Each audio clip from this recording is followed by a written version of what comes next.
Hello and welcome to Sunday Conversations. I hope everybody is doing all right out there tonight. With me, of course, as always, is Jackie Iron Dogger. How are you doing? Doing really good. Thanks, Daniela. How are you? Doing good, thank you. Awesome. What we're talking about tonight is how far back these stories go. We tried to do a little bit of research, didn't we? Or we were looking for encounters, and you found something interesting. I find it very intriguing, especially because it's so far back and what took place. Yeah, so it's around 1835. Yeah, 36. 1835, 36. So, maybe some people have heard this encounter, and I won't say who it is, but if you think you know who it is, put it in the comments in the chat. But I read a bit. It's really interesting actually, and this guy wrote this to his brother-in-law. He was in the middle of, I guess, a kind of war. I don't want to give too much away. No. But it's a bit difficult. But his brother was called Abner, and this is a section of the letter that this guy wrote. So he's put, whether it was the axis disturbance or possibly the heat of the sun which caused an apparition to slowly form in front of my eyes, I know not. As a Christian man, I swear to you, Abe, that what spirit came upon me was the shape and shade of a large ape man, the likes we might expect among the more bellicose and hostile Indian tribes in the territories. The shade formed into the most deformed and ugly countenance, covered in wild hair with small and needling eyes, large broken rows of teeth, and the height of 3 foundlings.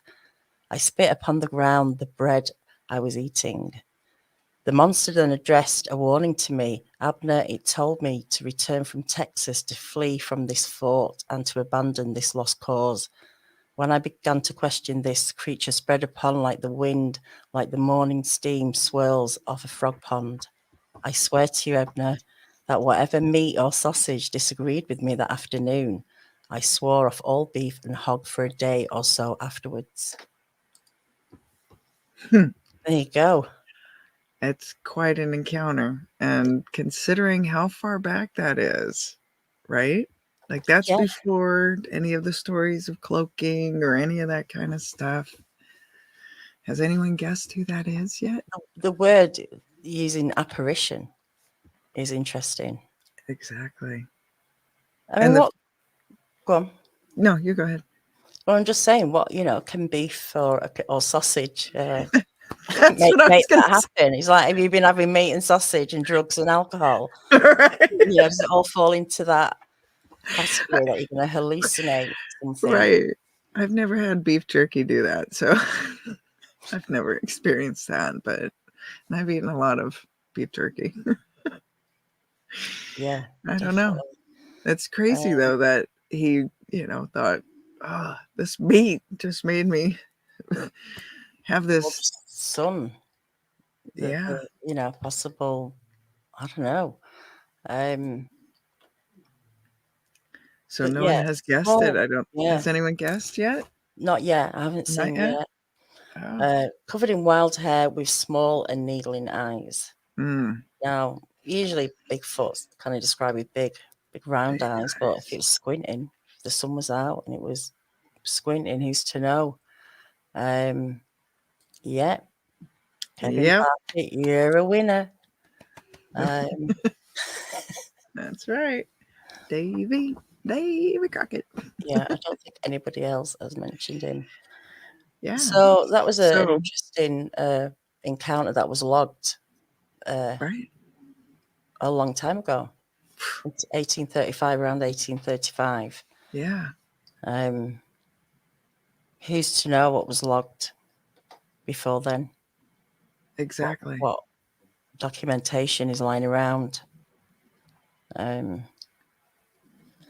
Yeah, it's an interesting letter because, again, there's a lot of people that have these encounters and they don't want to admit it for a lot of reasons, for sounding crazy, for sounding like they're hallucinating, all of these things. And like he gave that very detailed description, of his encounter, and then he didn't heed the warning. No. Right? And that was the end of Davy Crockett's adventures, which is really intriguing. So it adds all these elements to what people have experienced that so many people just toss away so easily, but here's Davy Crockett, like that's, America's pioneer, like, come on, that's the man of the last frontier kind of guy, and so it's really intriguing. I think it adds a little bit more weight, or I don't know, credibility to people who are having these kind of encounters and experiences. Definitely. I mean, if Davy Crockett had that and wanted to swear off meat and stuff because of it, like for a day or so. Yeah. He said he wrote it's the height of 3 foundlings. Do we know what foundlings means? No, I was going to look that up. I should have. Anybody know? In the chat, let us know. I should have. Or we could just look it up. Yeah.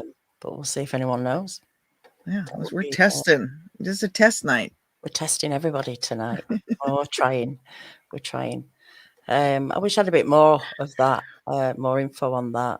But I guess that was the only bit of that letter that was worth sharing, I guess. It had where was it at here? The warning to him. Yes. What was that? Do you think that could have been? Well, they, warned him to leave. How did it give him the warning, though? That's the interesting bit. Yeah.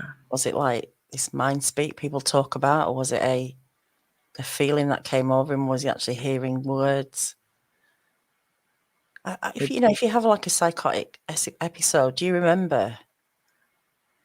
Do you remember what happened? I don't know. Just thought whether or not, a foundling's a child. Okay. I've narrowed that down a little bit. So 3 foot, maybe. 3 foundlings? 3 foundlings. What's a child? So 3 children, about the height of 3 children? Is that what he was saying? That's a weird description of height. I don't. That's about, I don't know, 6 dogs. Yeah, I mean, some children are taller than others. I know my son was. My son's very tall, isn't he? So, yeah, that would be a tall one. But it was like a foundling means an infant that has been abandoned and cared for. Oh. So, did he write that is that out of context? I don't know. Shall I have a little look?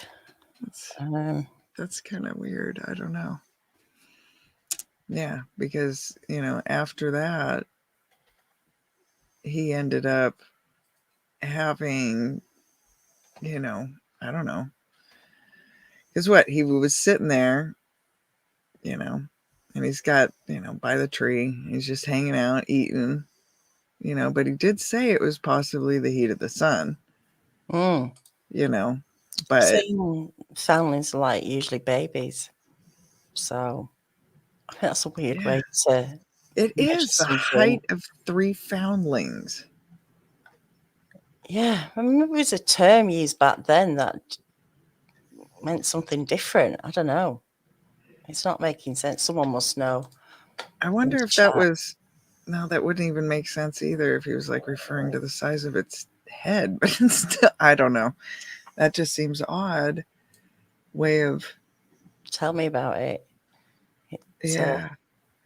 I mean, a baby's normally in someone's arm or in a pram. Why would you measure something that stood up by something you see? Yeah, usually you'd say Can't see babies walking around. Who knows? I don't know. Yeah, it's, because it told him to return, to flee, and abandon the lost cause, Yeah. And so in the Battle of the Alamo, that's where Davy Crockett died. He wasn't Had he listened to that apparition? Well, it could have been the beef, like you say. It could have been the Could have been the hog. sun. And he calls it a spirit. We could refer to it as a spirit. And what spirit came upon me was the shape and shade of a large ape man. So for him to say, an apparition, it must have, but it sounds like it did just kind of appear to him. Yeah, and like you said, when it disappeared, it was like it just, again, dispersed into the wind, which there are so many people that have had these encounters and say they just disappeared, like right there in front of me. Well, look, we've got a lady who knows what she's talking about, Jean Hudson. Sounding wheels were roughly 2 feet tall and were located on a church street facing wall. From the outside, they looked like rectangular. Okay. So thank you, 6 Jean. foot. Thank you. Yeah. Thank you very much. Whoa, 3 of those then. So 6 foot, that's an average size, I guess. I mean, I don't know what is the average size of a Bigfoot. There's so many accounts, isn't there? We can't possibly know them all, but 6 foot doesn't sound too bad. No. I mean, that's the size of my son, so. I think, though, what's so intriguing is how far back that is. Because so many people dismiss a lot of Bigfoot encounters because they say, oh, it's all been a hoax because this one guy created this story in California. Well, this kind of throws that out the window. I'm just looking at Jerry Cruz, when he found the prints around his machinery. That was 1958, so that's miles off. Yeah. That's what I was saying. This is long before any of that. So I find that absolutely intriguing on many levels because there's so many parts to that encounter. It's not like just some ghostly thing appeared before him. He distinctly said it was covered in hair and it gave him a warning. Get out of here. Abandon this. Yeah, there was description, wasn't there? The teeth as well and the hair. And the eyes. I wonder if even Albert Osmond was 1893. So that's a bit later. And he's the one that was carried, right? Yeah. And then gave them the chew to escape and had to shoot his way as he was escaping too. That's one heck of an encounter. There's a lot of people that dismiss his encounter because why would you put your boots and stuff in your bag? Oh, let me tell you why. All right. When it gets cold out there, and there's a lot of reasons you don't want, stuff getting into them. There's all sorts of reasons. And for his, things were messing with his stuff, and he wanted everything ready. And luckily he had all this stuff in there, though. It's just, I find very interesting that these are outdoorsmen, these are people that have spent, like Davy Crockett is an original pioneer. Like he is an original outdoorsman as far as our country is concerned, And so I've just found another little article here. Halfway through the 19th century, shortly before the start of the Civil War, just as tensions were beginning to boil over between free and slave states, could there have been Bigfoot skulking around the United States? According to a few newspaper articles, yes. Before becoming known as Bigfoot, Sasquatch, or the hide and seek world champion, scholars said the bipedal creature was known by another name, the wild man. European folklore from the 13th to the 15th century is rich with reference of wild men who were thought to inhabit the darker parts of forests and countrysides. By the Middle Ages, lore about the creature expanded. It was said to have had a thick coat of hair and the hunting and foraging tendencies of a wild animal. With time, the image of the wild man evolved further, becoming more animalistic and less human in form. Well, that's interesting because when we talk about wild man Woodwose, he does look more like a man than a Bigfoot, like proportion wise with the legs and the arms, and doesn't look like Sasquatch. Doesn't seem to be the big like shoulders and the conical, kind of like has a beard and long hair. And is, for me, depicts the man of the woods, Right. not not Bigfoot. But for it to be saying, why did it evolve further to become more animalistic and less human in form? What happened at that That's point? yeah, that's interesting. And I wonder if that's just an observation from a different, you know how there's like different, we've found, especially with your drawing Bigfoot, how Mm, many look so different, you know? yeah.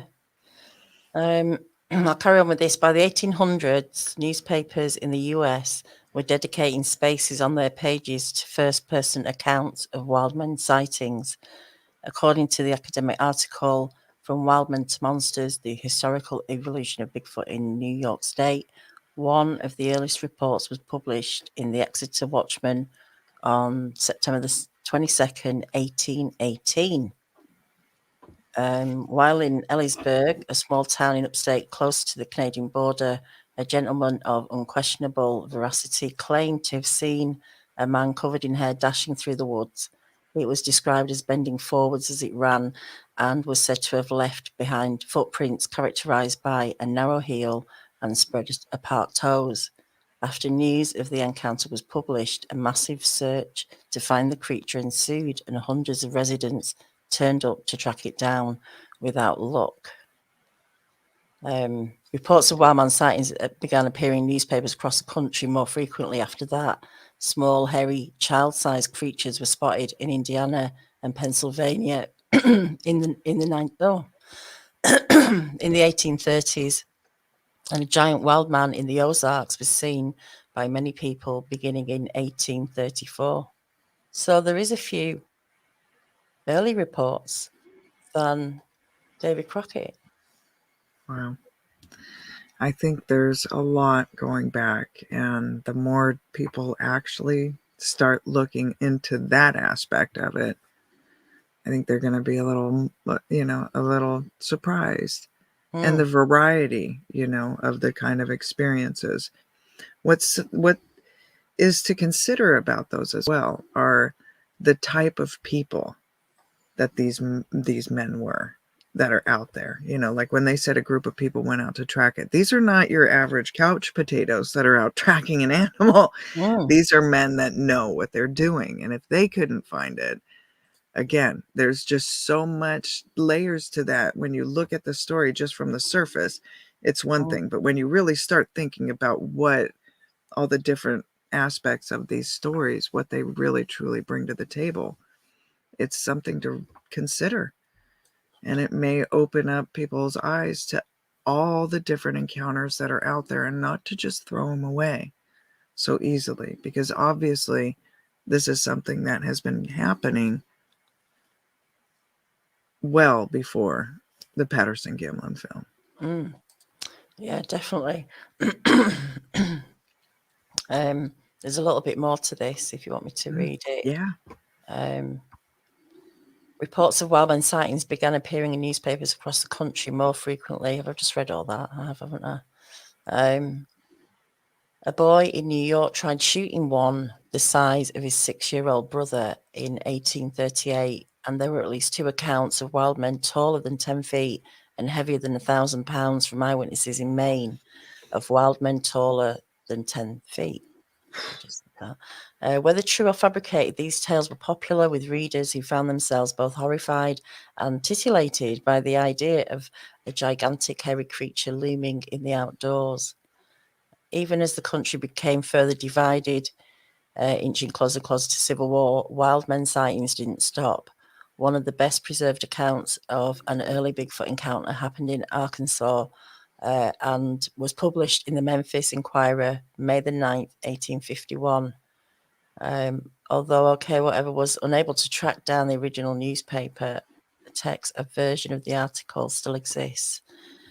During March last, Mr. Hamilton of Greene County, Arkansas, while out hunting with an acquaintance, observed a drove of cattle in a state of apparent alarm, evidently pursued by some dreaded enemy.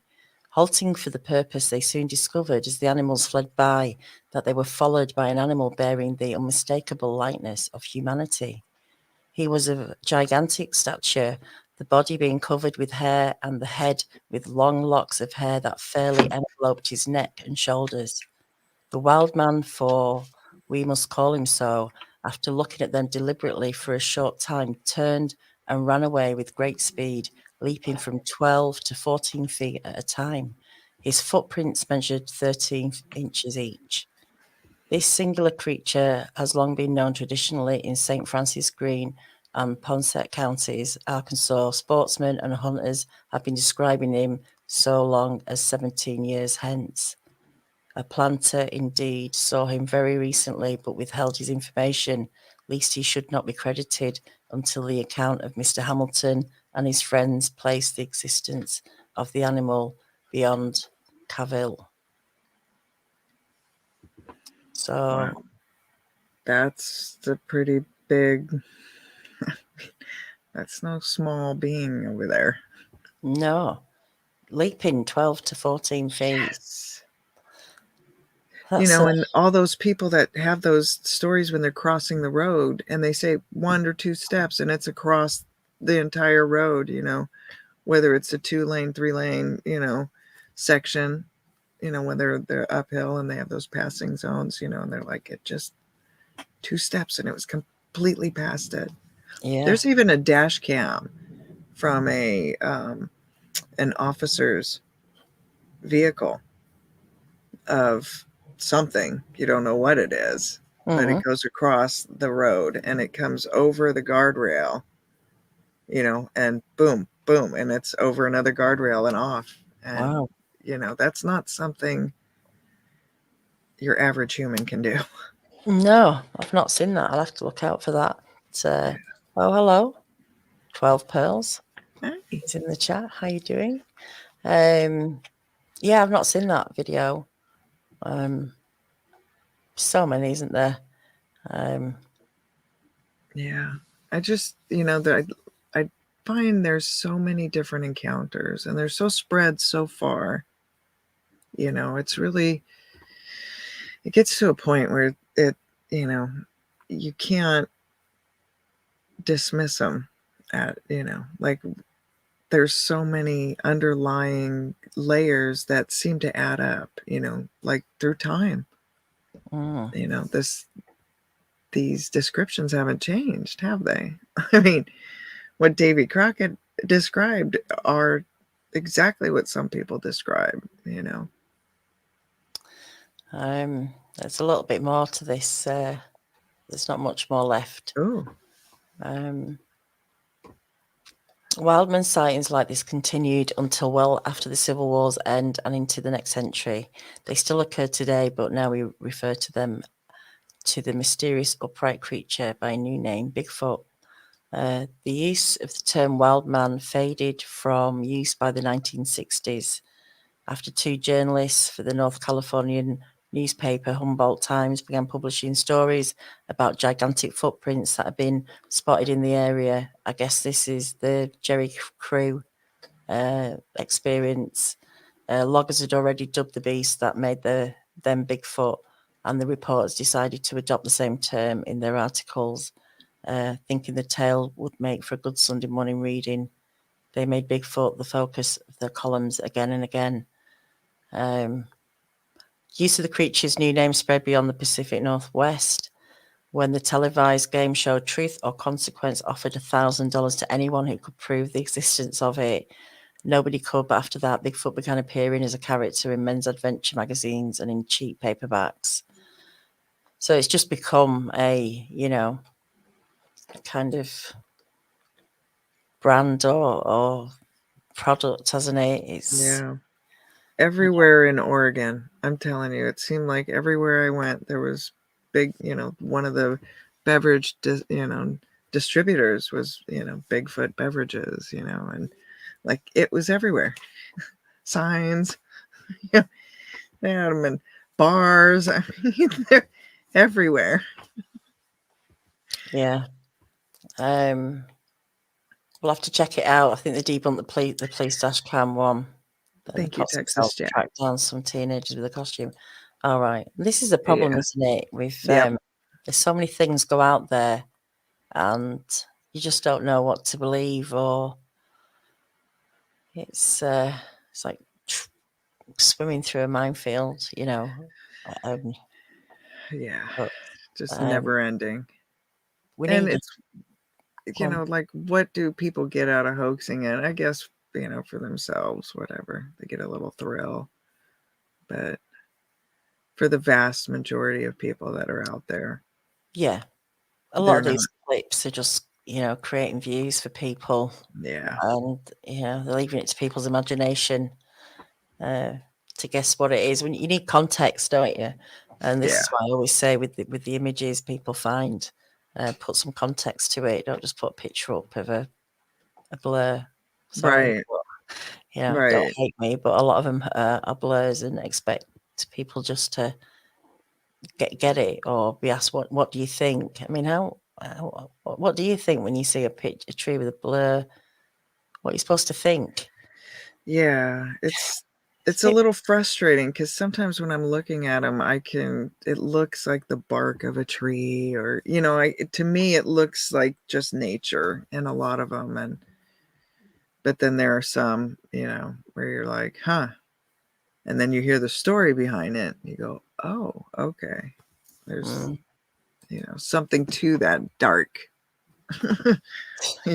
blotch in the woods there, and then they show the after shot and it's no longer there, and it's like, oh, okay, there we have some kind of context there. But it's hard when there's so many images, and like my squirrel has run across the trail camera and just its tail like right over the edge of the camera, and it looks like this dark hair hanging, and it would be so easy, oh, that's footy man reaching in, and whatever. I don't know, I don't think there's no money in it, right? It's not like they're doing it for money, or they're just doing it for their own kicks and giggles, I think. And views or whatever. There's some cute ones out there, though. There's some really fun, like I don't like to put anybody's stuff down. I'm not gonna content shame some. But no, let's not do that. We're not that kind of channel. There's plenty out there that just thrive off doing that. But that's because they've got nothing else to talk about but other people, and you've no life. just talking about blurry pictures and stuff. I shared this the other day with you, like pareidolia. You can just see things, pop out. This was in a door. At the hospital, I was visiting my dad, and it's like this thing's been caught red-handed, committing pareidolia next to a tree, kind of thing. I think it's funny. You've got to laugh. It's good stuff, Okay, so now Glenn is talking about Teddy Roosevelt interviewed the trapper whose partner was killed by Bigfoot. So he's got a story, has he?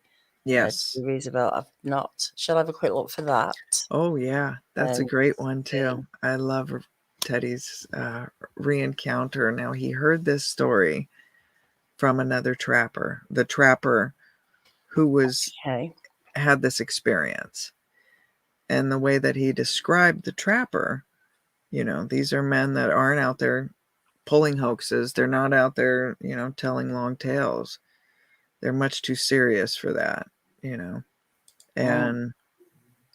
the way that, when you're watching someone describe something, you can just tell by their little micro expressions and things about their body language that just scream they went through something. They've experienced a situation, whether traumatic or whatever, but you can kind of see these telltale signs. And those are the things that he had picked up on, and he's such a prominent figure again in our American culture. And it's not someone you're going to dismiss easily. Again, No. another Davy Crockett kind of guy, I'm just trying to find the story if I can. Yeah, it's a really fascinating recount. And I don't know, some people think it could have been a dog man. Right. By the way that it has been described. But not, I don't know. I might have found something here. Oh yeah, here we go. Roosevelt heard an anecdote that stood out from the usual tales on the trail. Roosevelt studied the flora and fauna of the West, but had never heard of a creature strange as the one at the center of this yarn. It was told by a grizzled, weather-beaten old mountain hunter named Bowman, who was born and had passed all his life on the frontier.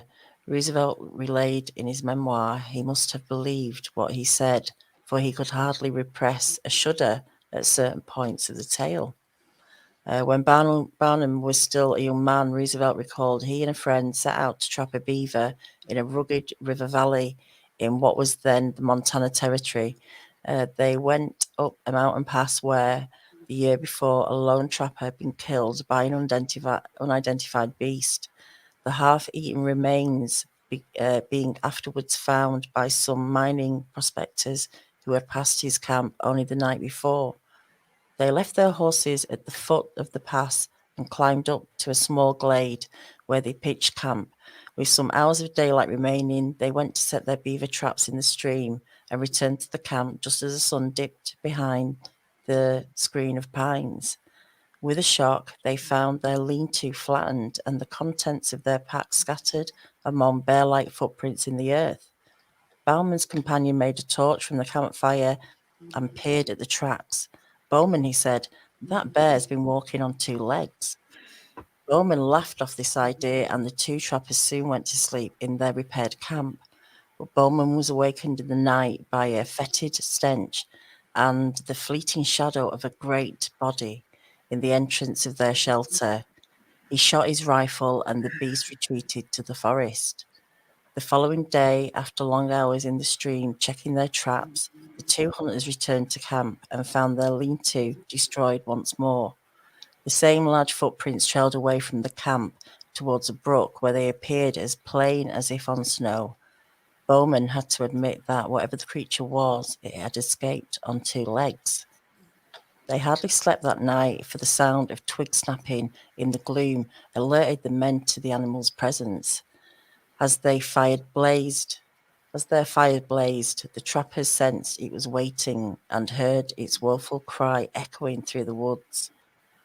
Bowman and his friend decided that the next morning would be their last in this creepy vale. Together they gathered their empty traps from the stream, dividing the pine thickets, plagued by a sense of being followed. Yet sun shone brightly in the clearing as they packed their bags, and the fears of the previous night began to seem silly. Bowman volunteered to retrieve the last three traps from the nearby river, which ended up taking a few hours. He returned to a scene of horror. The still warm body of his friend was leaning against a tree with 4 awful fang marks piercing his broken neck. Telltale footprints surrounded the unfortunate victim. The beast had not devoured the flesh but merely romped and gambled round it in uncouth, ferocious glee. The hunter had become the hunted. Neither Bowman nor Roosevelt ever identified the culprit as a Sasquatch or Bigfoot, but its bipedal stance, hideous smell, and the prolonged screaming in the northern woods dovetails with description in indigenous stories. Likewise, Bowman's identity is a mystery. He may have been someone, anyway, doesn't matter who he was, but that was the story. Yeah, intense too. Mm. Yeah. You know, like he explains that guy, you know, he's an old, grizzled, old school trapper. You know, he's not one to string him along with some fancy tale. Like this truly happened to this guy, and it caused him some stress. You know, PTSD that people experience after this is real, you know. Right, But, hanging around though for 3 mm-hmm. nights while they're coming back to the tent being, destroyed. Yeah, they've got some, Yeah, if you think it's a bear, you know, you're kind of like, okay, well, I'll probably be back or whatever. You know, these guys are used to that. Like, that's the thing about these outdoorsmen. It's hard to understand their, you know, their comfort around these top predators, you know, but they know them well enough to know the normal behavior of them. And that's what makes a lot of these stories really stand out to me, is because these are people that can easily, you know, displace that it wasn't a bear. Like, these are guys that will know it is not a bear. Back up a few comments back, Johnny C5000 said that a few tribes from Oregon had a press conference to let the sheriff and the public know about them and their abilities in the 20s or 30s. He's not sure, but that would be another interesting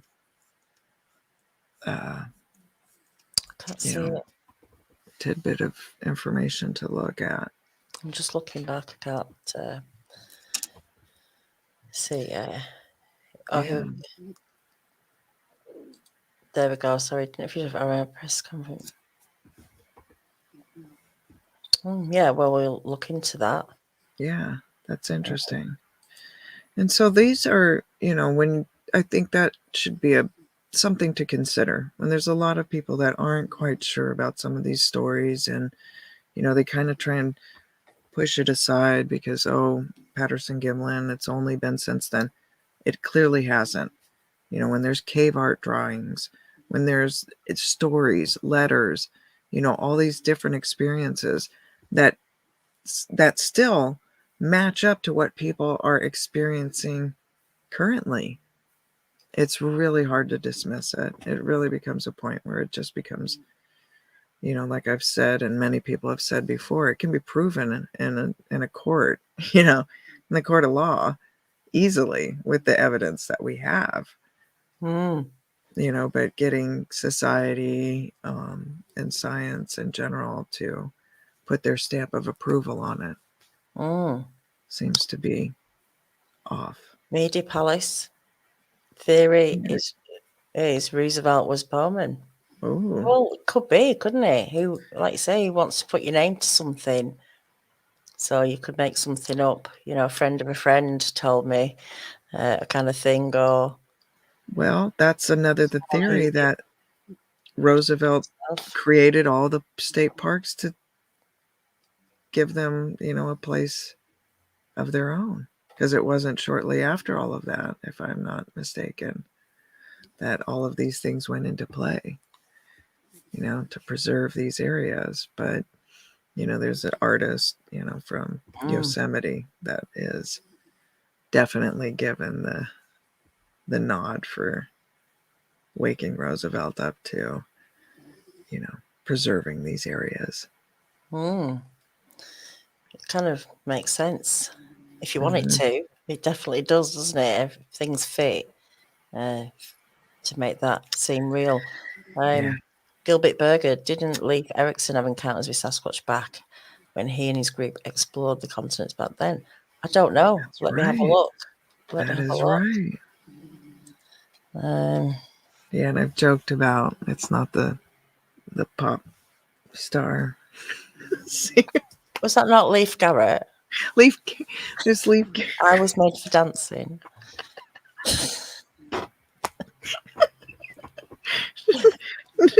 Not the right one. I'm so good at messing things up. It's okay. I've got your back. It's a good thing. Oh, Leif Erikson and Bigfoot, early Sasquatch encounters. A deep comprehensive examination of possibly the earliest recorded sighting of Bigfoot, that of Leif Erikson and Vikings in 1986 AD. That's quite a long time ago, isn't it? Yeah. I need to find that encounter if I can.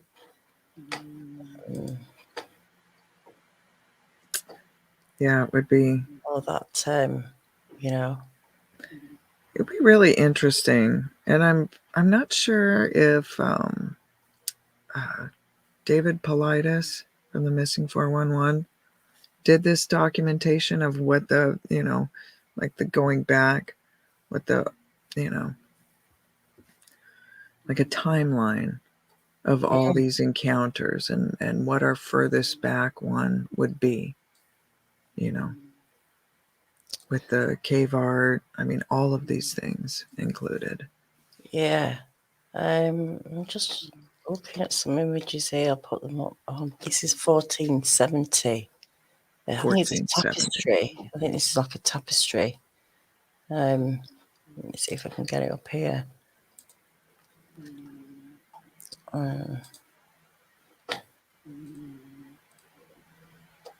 Who's snoring? Is it mine? Oh, it's Just a little thing in the background. You can see there these like green men, Oh. Like I say, they were more like men, human Yeah. than Sasquatch. But this was, like I say, 14. What does it say? 1470. Interesting how their feet and hands are not like, some are like the tops are covered, but they have clearly, like, the hands, the palms, and the feet are bare, which is very interesting. Apart from the one nearer on the right isn't. Right. Yeah. But I mean, what's that? Just his sock fell off. The other ones or something. I don't know. Well, it shows the toes, right? I'd have to get my glasses, but that is really interesting. Yeah. Like I said, well. Have you seen the artwork? And now I'm gonna. Oh, you know what? I shouldn't even open my mouth. I'm sorry. Okay.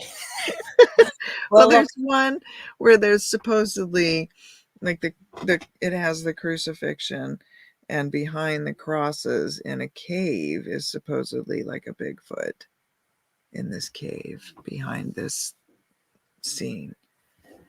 And I don't know if it was Michelangelo's. I do not want to mess this up, Yeah, it is that. There is some sort of Bigfoot depicted in there. Something hairy anyway, like coming from a cave. Maybe that, wild man woodwows, like they're saying it in Europe, I don't think you talk about woodwows over there in America or outside of Europe. That's why I feel like it's something different over here. Really interesting. But I don't know. Like forest beings? The image up again, Francesca. Yeah, they're like green men dancing. I mean, but this is a depiction, a tapestry. Oh, and they have clubs. Their clubs are on the right. Or those are clubs. It looks like. It looks like it. Yeah. Yeah.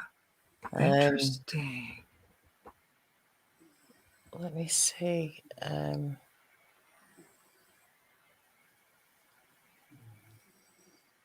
It doesn't actually give me any history of this. A medieval pageant involving dancing wood roses has proto Bigfoot from Jean Froissart Chronicles, Netherlands, 1470. So, dancing wood rose. It's all over. I mean, they're carved into stone around churches and in wood, and they've been going for centuries. Talk of wood rose over here. So, is it something different to Bigfoot? And that's what they said, didn't they? At some point, it transitioned from human looking into more animalistic. Yes. So, when was that point and why? That is interesting. Like, look at those little tufts of hair. If Yeah, that's what that is, that tufts of hair on I it? think I can get this up bigger if I can put this up on my computer without my screen without. Hang on. Oh, that's better if I do it like this. Hang on. Take that off.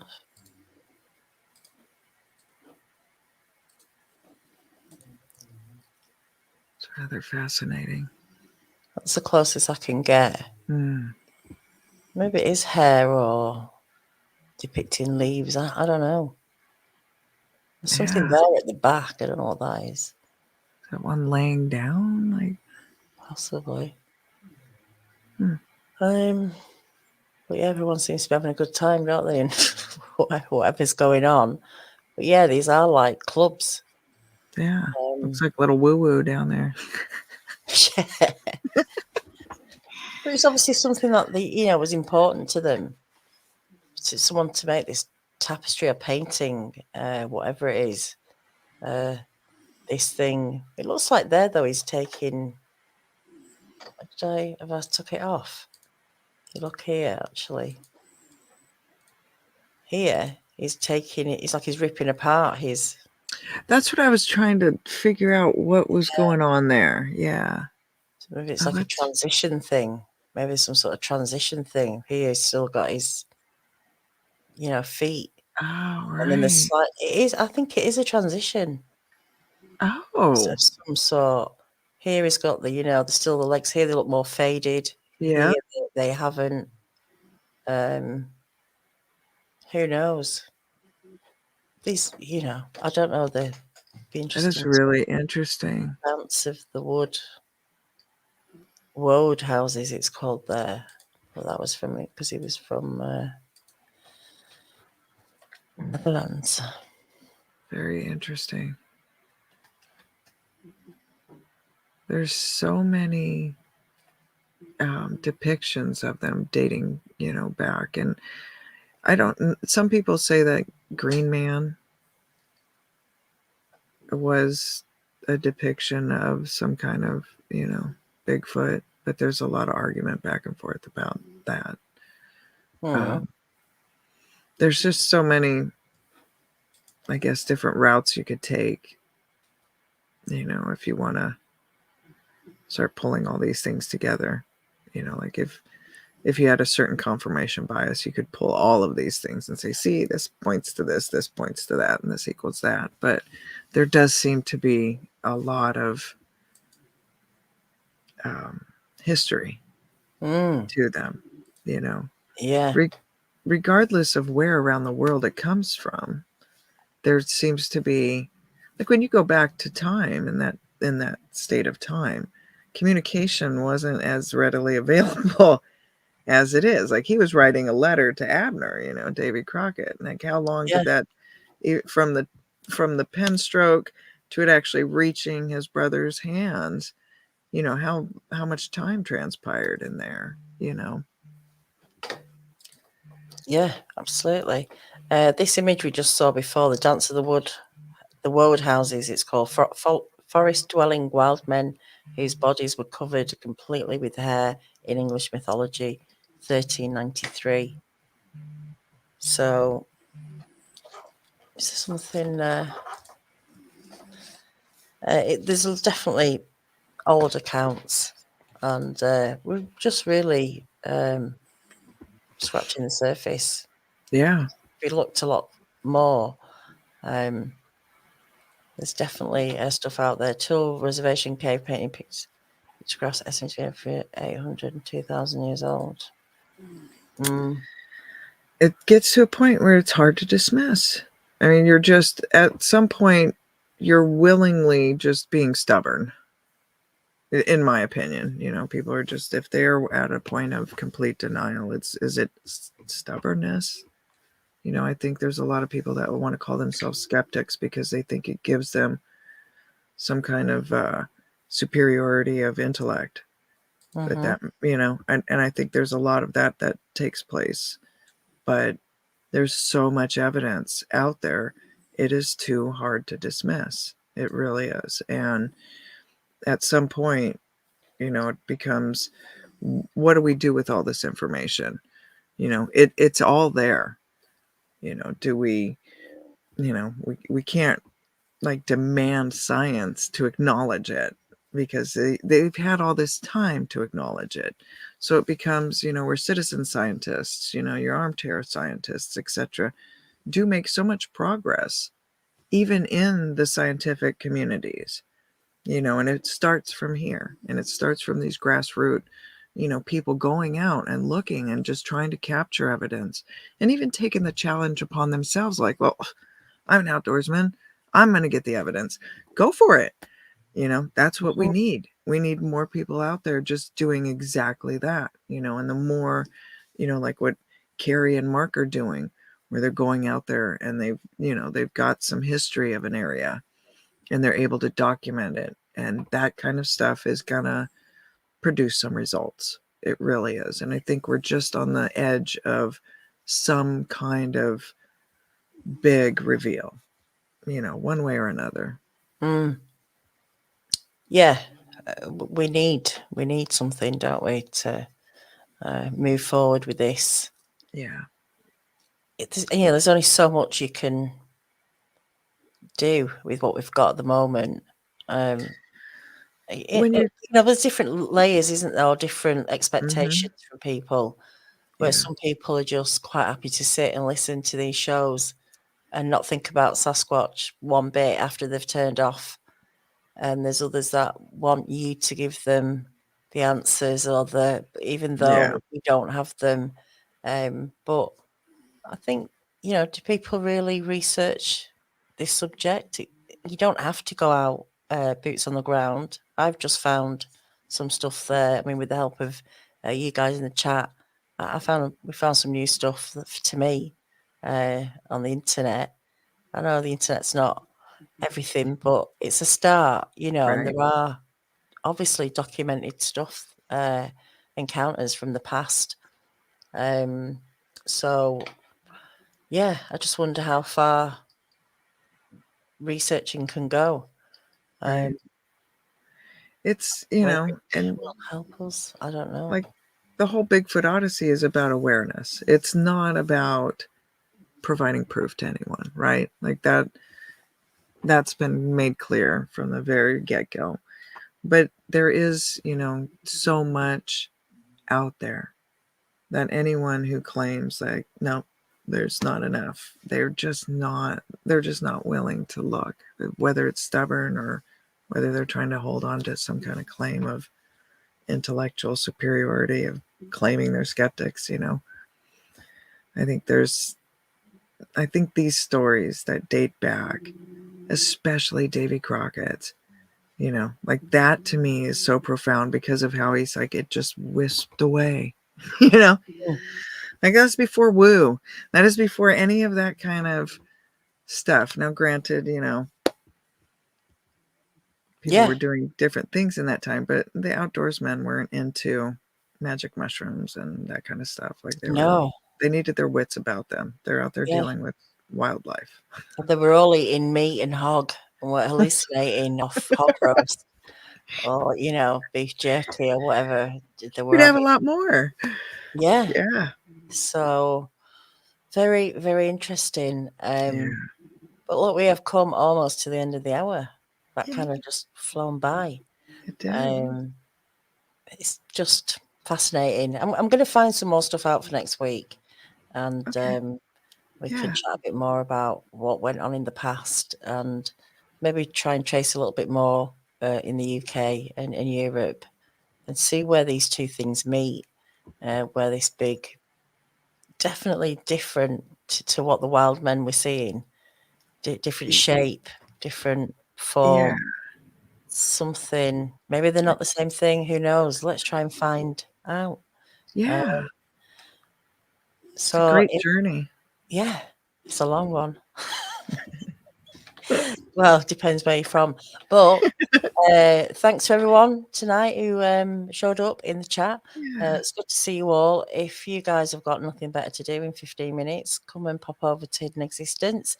I've got Max Powers joining me tonight, and we're probably going to talk Bigfoot, I imagine. Who knows? It's anything goes, so anything can happen. We might be back on Tuesday for a drawing Bigfoot. Fingers crossed. We find a guest. If not, we'll definitely be here on Wednesday for a researcher's report. But until then, take care, everyone. Hope to see you at Hidden Existence in 15 minutes. If not, I'll see you next week on Bigfoot Odyssey. Awesome. Good night.